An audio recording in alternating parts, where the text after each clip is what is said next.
এতিয়াও সংখ্যালঘু লোকক আজমলে গোলাম বুলি ভাবিছে। কিমান অকৃতজ্ঞ হলে এজন মানুহে ভোট দিয়া জনগণক পাগল বুলি ক'ব পাৰে। বদৰুদ্দিন আজমলে কিয় বিধায়ক অখিল গগৈক ব্যক্তিগত আক্ৰমণ কৰিবলৈ লৈছে কলে আজিজুৰ ৰহমানে। AIUDF প্ৰধান বদৰুদ্দিন আজমলৰ অশালীন মন্তব্যৰ পিছতে ৰাইজৰ দলৰ প্ৰতিক্ৰিয়া।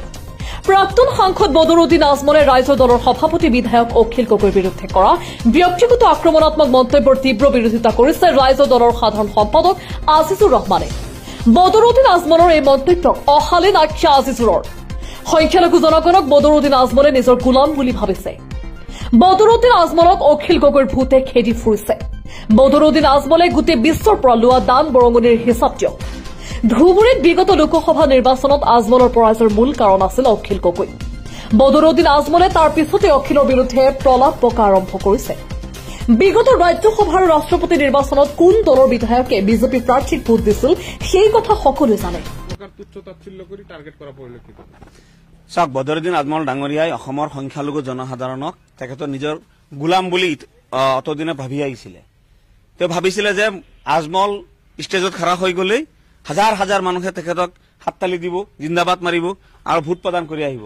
তিনিবাৰকৈ সাংসদ নিৰ্বাচিত হল, যমুনামুখৰ পৰা বিধায়ক নিৰ্বাচিত হল, দক্ষিণ চালমাৰৰ পৰা বিধায়ক নিৰ্বাচিত হল, তেখেতৰ ভায়েকক নিৰ্বাচনত অৱতীৰ্ণ কৰিলে জিকি যায়, তেখেতৰ পুতেকক নিৰ্বাচনত অৱতীৰ্ণ কৰিলে জিকি যায়। তেখেতে ভাবি লৈছিলে যে আজমল এই শব্দটো লৈ গৈ য'তেই খাৰা হ'ব তাতে মানুহে ভোট দিব, তাতে মানুহে জিন্দাবাদ মাৰিব। কিন্তু এই পৰিৱেশ যে নোহোৱা হৈ গৈছে এই কথাটো তেখেতে উপলব্ধি কৰিব পাৰিছে।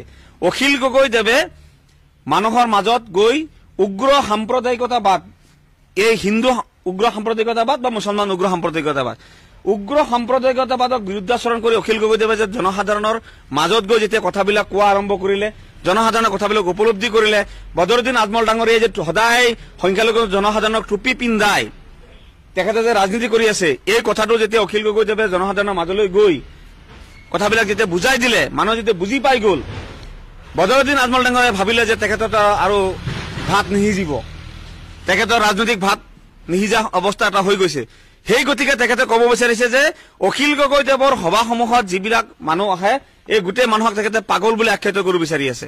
গতিকে তেওঁ যিসকল লোকৰ ভোটৰ কাৰণে তেখেতে ইমান দিন নেতা হিচাপে জাহিৰ কৰিব পাৰিলে, বিশ্বত তেখেতে পৰিচিত হল, গোটেই ভাৰতবৰ্ষত পৰিচিত হল, সেইসকল লোকক যেতিয়া তেখেতে পাগল, সেইসকল লোকক যেতিয়া তেখেতে তুচ্ছ তাচ্ছিল্য কৰা আৰম্ভ কৰি দিলে, ইয়াৰ পৰাই প্ৰমাণিত হয় যে বদৰুদ্দিন আজমল ডাঙৰীয়া কিমান পৰ্যায়ৰ এজন অকৃতজ্ঞ লোক, কিমান পৰ্যায়ত তেওঁ এজন মানে স্বাৰ্থলোভী লোক, কেৱল মাত্ৰ নিজৰ স্বাৰ্থৰ কাৰণে তেখেতে যে ৰাজনীতি কৰে সেই কথাটো প্ৰমাণিত হৈ গৈছে।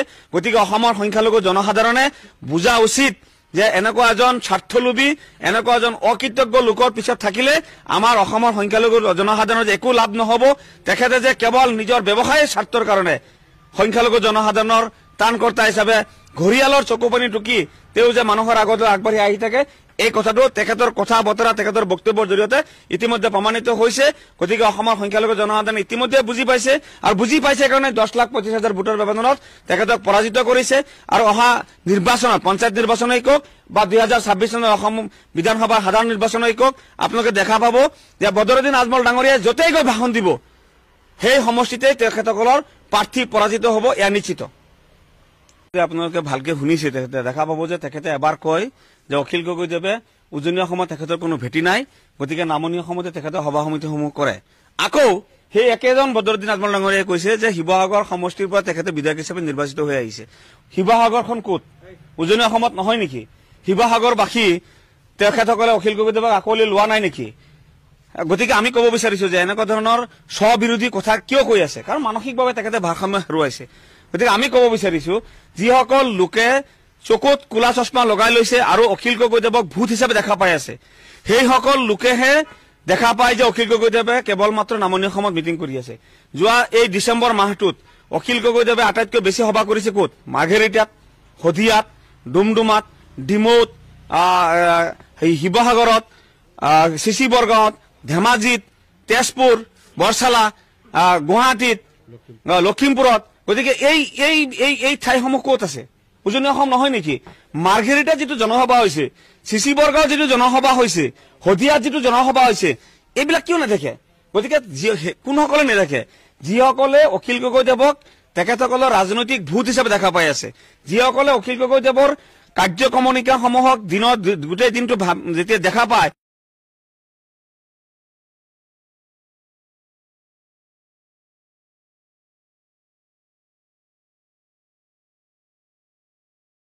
আপুনি এনেকুৱা ধৰণৰ অশালীন শব্দ ব্যৱহাৰ কৰি কোনো ৰাজনৈতিক নেতাক সমালোচনা কৰিব নোৱাৰিব। আপোনাক এই কথা সকীয়াই দিয়া হৈছে।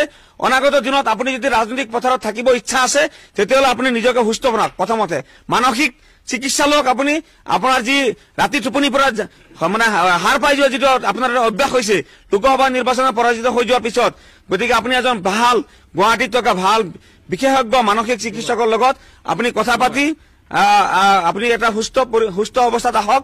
সুস্থভাৱে গণতান্ত্ৰিক ব্যৱস্থাত গণতান্ত্ৰিক চিন্তাধাৰাৰ আপুনি আগবাঢ়িবৰ কাৰণে আপুনি চেষ্টা কৰক। এই আহ্বান আপুনি আজমল একাডেমী, আজমল ছুপাৰ 40 এনেকুৱা ধৰণৰ অনুষ্ঠান ধুবুৰী লোকসভা এলেকাত কেইটা কৰিছে আপুনি? গতিকে কেৱল ভোট ল'ব ধুবুৰীৰ পৰা আৰু আপুনি ব্যৱসায় কৰিব হোজাইত, এই কথা মানুহে বুজা হৈছে। আৰু অখিল গগৈদেৱে এই সঁচা কথাবিলাক কবলৈ গৈছে। আপুনি কৈছে যে অখিল গগৈদেৱৰ পিতৃয়ে কিবা শিক্ষানুষ্ঠান আয়োজন কৰি প্ৰতিষ্ঠা কৰিব পাৰিছে নেকি? আমি কব বিচাৰিছো যে তেখেতৰ পিতৃয়ে কোনোদিনো কোনো ৰাইজৰ পৰা কিন্তু ভিক্ষা মাগি অনা নাই আৰু ৰাইজক কেতিয়াও কোৱা নাই যে আমি ভিক্ষা মাগি আনি আছো আপোনালোকৰ উপকাৰৰ কাৰণে। আপুনি নিজ মুখেৰে কৈ আছে যে মই গোটেই বিশ্বৰ পৰা ভিক্ষা মাগি আনি আছো অসমৰ বিশেষভাৱে সংখ্যালঘু জনসাধাৰণৰ উন্নয়নৰ কাৰণে, কিন্তু আপুনি ভিক্ষা মাগি আনি কাৰ পকেট গৰম কৰি আছে? কোনে ৰজাৰ নিচিনা কোনে কি কয় ৰাজকীয় জীৱন যাপন কৰি আছে? সেই কথা কিন্তু অসমৰ সংখ্যালঘু জনসাধাৰণে এতিয়া উপলব্ধি কৰি আছে। যদি ভিক্ষা মাগি আনিছে সেইখিনি জনসাধাৰণক বিতৰণ কৰাটো উচিত আছিল। জনসাধাৰণক ফ্ৰী অফ কষ্টত আজমল ছুপাৰ 40 কিমান ছাত্ৰ ছাত্ৰীক আপুনি ফ্ৰী অফ কষ্টত পঢ়াই আছে সেইটো ৰাজহুৱা কৰক। আপুনি শ্বেতপত্ৰ প্ৰকাশ কৰি দিয়ক যে আমি ইমান সংখ্যক ছাত্ৰ ছাত্ৰীক ফ্ৰী অফ কষ্টত পঢ়াই আছো, ইমান আমি ৰোগীক আমি আজমল ফাউণ্ডেশ্যনৰ অধীনত থকা হস্পিটেলত আমি ফ্ৰী অফ কষ্টত আমি কি কয় ট্ৰিটমেণ্ট কৰাই আছো। সেইবিলাক কথা আপুনি ৰাজহুৱা নকৰে। যিজন ব্যক্তি ট্ৰিটমেণ্টৰ কাৰণে যায় সেইজন ব্যক্তি উপলব্ধি কৰে। যিজন ছাত্ৰ ছাত্ৰীয়ে তাতে অধ্যয়ন কৰিব যায় সেই ছাত্ৰ ছাত্ৰীৰ অভিভাৱকে অনুধাৱন কৰিব পাৰে যে আজমল ছুপাৰ 40 বা আজমলে চলাই থকা হস্পিটেলত কি পৰিমাণে ফিজ লৈ আছে। গতিকে আমি কওঁ যে আপুনি এনেকুৱা ধৰণৰ বক্তব্য ৰাখি সুস্থ হস্পিটেল বনাই যদি আপুনি সমান পইচা লয়, আন নাৰ্ছিং হোমে যিমান পইচা লয় যদি আপুনিও সিমানেই পইচা লয়, তেতিয়াহ'লে আপুনি গোটেই বিশ্বত কিয় ভিক্ষা মাগি আনে? অসমৰ সংখ্যালঘু জনসাধাৰণক আপুনি কিয় মগনীয়া হিচাপে গোটেই বিশ্বৰ আগত আপুনি কিয় উপস্থাপন কৰি আছে? এই প্ৰশ্নৰ জবাব আপুনি দিয়ক। আপুনি আজমল ফাউণ্ডেশ্যনৰ নামত বা এই শিক্ষাৰ নামত গোটেই বিশ্বৰ পৰা আপুনি নিজে মুখে কোৱা ভিক্ষা যোৱা 2023-24 বছৰ আৰু 2000 তাৰ আগত বা আপোনাৰ এই গোটেই জীৱনত কিমান হাজাৰ কোটি টকা ভিক্ষা মাগি আনিছে আৰু কিমান হাজাৰ কোটি টকা ছাত্ৰ ছাত্ৰীসকলৰ উপকাৰৰ কাৰণে আপুনি বিনামূলীয়াকে আপুনি বিতৰণ কৰিছে? ইয়াৰ স্পষ্ট জবাব আপুনি ৰাইজৰ আগত দিয়ক। আপুনি গোটেই কথাবিলাক লুকুৱাই ৰাখি আপুনি যিটো ব্যৱসায় কৰি আছে এই ব্যৱসায় কৰিবৰ কাৰণে তেখেতক ক'ব বিচাৰিছো যে তেখেতে মানসিকভাৱে ভাৰসাম্য হেৰাইছে, যাৰ কাৰণে তেখেতে এনেকুৱা ধৰণৰ আবুল তাবুল কথাবিলাক বকি আছে। আপোনালোকে সকলোৱে দেখিছে যে যোৱা লোকসভা নিৰ্বাচনত ধুবুৰী লোকসভাৰ নিৰ্বাচনৰ সময়ত অখিল গগৈদেৱে যেনেকে অসমৰ সংখ্যালঘু সমাজক বা ধুবুৰীবাসী জনসাধাৰণক বদৰুদ্দিন আজমল ডাঙৰীয়াৰ অপকৰ্ম সম্পৰ্কে যেনেকে বক্তব্য ৰাখিছিল, যেনেকে মটিভেটেড কৰিব পাৰিছিল, আজি 10,35,000 ভোটত তেখেতে পৰাজিত হৈছে কেৱল মাত্ৰ অখিল গগৈদেৱৰ এফৰ্টৰ কাৰণে।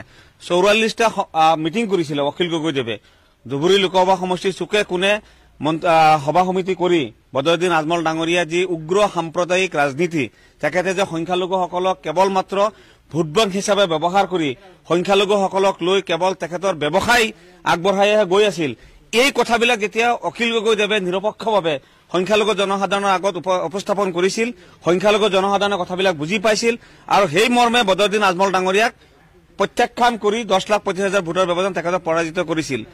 এই কথাবিলাক বদৰুদ্দিন আজমল ডাঙৰীয়া যেতিয়াই মনতে ভাবে ৰাতি টোপনিৰ পৰা হাৰ পাই যায় আৰু অখিল গগৈ তেখেতে ভূত হিচাপে দেখা পায়। আৰু এতিয়া বিন্নাকান্দিত যোৱা 3-4 দিন আগত অখিল গগৈদেৱে যেতিয়া সভা কৰিব যোৱাৰ পিছত তেখেতে যিহেতু আগৰ পৰাই অখিল গগৈদেৱক এজন ভূত হিচাপে দেখা পাই আছিল, তেখেতে ভাবি লৈছে যে এতিয়াতো মোৰ ঘৰলৈকে আহি গৈছে, হোজাই বা বিন্নাকান্দি সমষ্টিত আহিছে মানে বদৰুদ্দিন আজমল ডাঙৰীয়াৰ ঘৰত আহি গৈছে।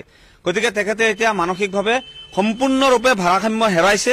গতিকে আমি তেখেতক ক'ব বিচাৰিছো যে আপুনি সংখ্যালঘুসকলৰ স্বয়ম্ভু মালিক বুলি নিজকে ভাবে, কিন্তু সংখ্যালঘুসকলে আপোনাক ইতিমধ্যে প্ৰত্যাখ্যান কৰিছে আপুনি সংখ্যালঘুসকলৰ কাৰণে কৰিছে কি?